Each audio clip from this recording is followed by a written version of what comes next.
Hello everyone, welcome back to our Python journey. This is day 6. And today we're going to, we're actually making progress, right? So today we are going to start more interesting stuff. We're going to learn something new and then have a practice exercise afterwards. So control flows. What are control flows? Control flows are basically a certain type of programming construct that allows us to structure the way our code would execute. So let's say, for instance, we have three. First of all, we have three types of control flows. Not three per se, but so far that's what I've read. I've seen only three. And today we are going to look at one, which is the conditional statement, and the other ones are loops and then functions. Now, with conditional statements, you have if-else statements and else if or elif in Python, and then we also have the match statement as well. So afterwards we'll have practice exercise, and then these are the questions I got from ChatGPT again. We have questions ranging from easy, medium to hard. All right, let's go into our code editor and start learning. So the control flow, that we are going to look at today is this one here, the conditional statement. So how do we write conditional statements in Python? So to write conditional statements, you put something like this. So if you first of all put the if keyword, and then followed by some condition here like this. I'll just put condition and then brackets. Then you run another type of code within this body. You can see the code has been indented. So this space here, this space from this side here to this end is indentation. Actually, I will make another video to explain what indentation is in Python. But yeah, we have to see a case where it is used before we start understanding what it does. So then within this part here, what this is basically telling Python to do is that if this condition here is true, then whatever code will come after on the line 2, line 3, until you decide to exit out of the condition or the whole what would I call it? I won't say a loop per se, but exiting out of this if block here. So then you can now start running other codes as well. So once this condition is met, every other code within the if body will run. And then after the if, if something is not true, then it must be false, right? So if it's not true, then you type else to catch the, let me just remove this here. You type else, then followed by the colon. Now, else does not take any condition. So else, then you type something here, or you print something in the terminal. Whatever you want to do, you can run the code within this else block. And there is a third one of these two pairs. Usually you will see if else always together, but then there is a third one. You also want to check else if before then else. So let's take a look at a situation where we can use that. Now let's say, for instance, the average age to drive is okay, let me say minimum age is 16, right? Now let's say applicant age like this. Applicant age is equal to 15. Now we want to write a code to tell the person if they're allowed to drive or not. So to do that, we just say if, then the condition. Now we want to check if the person actually met the minimum requirement age, which is 16. So if applicant's age is equal to, so you use this double equal to compare, right? So you say is equal, but if you put this like this, you are assigning a value. So if this applicant's age is equal to the minimum age, right, then you can now put your semicolon and then say print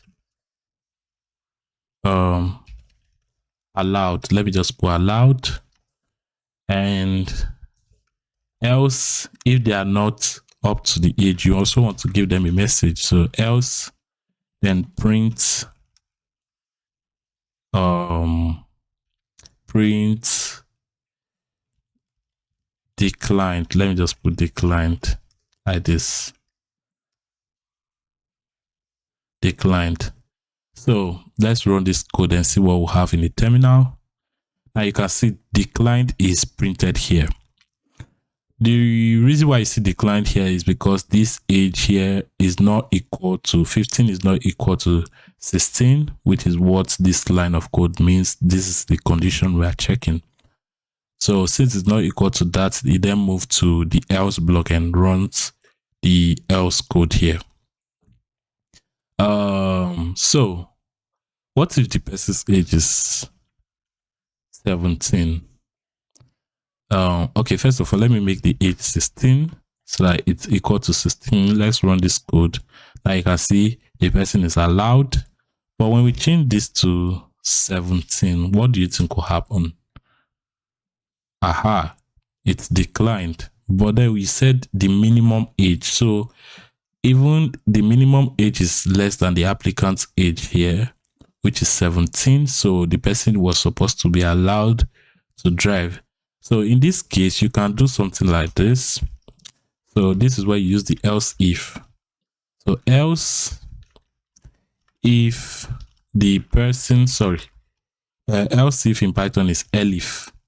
Elif then followed by some conditions. So elif applicant's age is superior, to the minimum age. Mean age like this. Then print, let's just make this, let's say super allowed like this.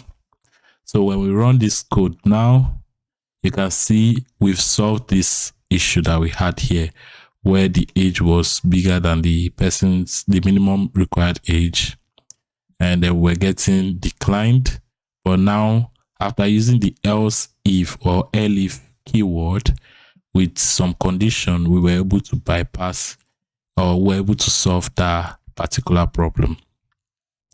All right. So after the if else statement, we also have another one that also behave like them, which is the switch. Oh, sorry, it's not switch, it's match. In Python, you say match.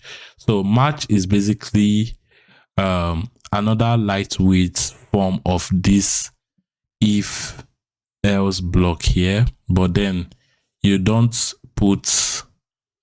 Okay, let me just show you what it is. They are not of the same form. I'll comment this code out. Again, commenting a code out will basically make the interpreter ignore the code and then just run the next line of code. So the interpreter will not see this as a code to run. Okay, so to use the switch statement, I keep saying switch, match. So you put match here. Nice. Match here, and then followed by the condition you want to match it with. So not a condition per se, but like a value, right? So let's say mean age, right? So mean age here.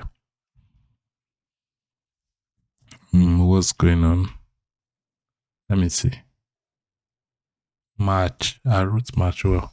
Match mean age. Okay, then you put the colon here, and then followed by the the cases to which you want to compare this mean age to. So in the match statement, you don't use conditions. You use cases. So within this match here, you put something like this case, and then what case you want to check. So in the case where this mean age is something, so that's where you put the value.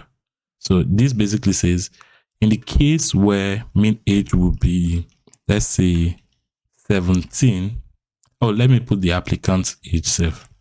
Applicant's age, for instance. Yeah.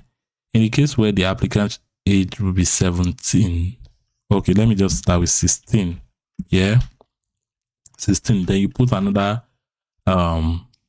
colon in front of the case at the end of the case statement here, and then you run some code within the body. So this is where you do your print in the case of the match statement compared to the my distance still recording. Okay, as compared to the if block here. So you put your print here and then just say print what did we say? Allowed, and then we can also put case, many cases as you want, 17. But now one thing you need to know is that you can't compare stuff like this. In this case here, you can't put long conditional statements in the case. Let's say you can't do something like 17, or let's say case 17 is superior to 20, something like this. It is not allowed. You will get an error like this. So even if I put print here, print super allowed, like this, you see this error is still here. It's not it wasn't removed. So you only need one statement in front, or one value in front of the case keyword. Now you can also put something like this. Actually, it's not really a comparison, but it's also, this bar here means or, right? So you can put 17 or let me say 18 like this. This will work, right? And let me see if we can use the or keyword like this. So this won't work. Okay. Is there anything like this? Okay. There's nothing like this. So you can use something like this, 18, 17 or 18. So to just put two values in front of the case here. So now in the case where you want to have a default value, you can put something like this, case, and then underscore here like this with your colon, and then just say print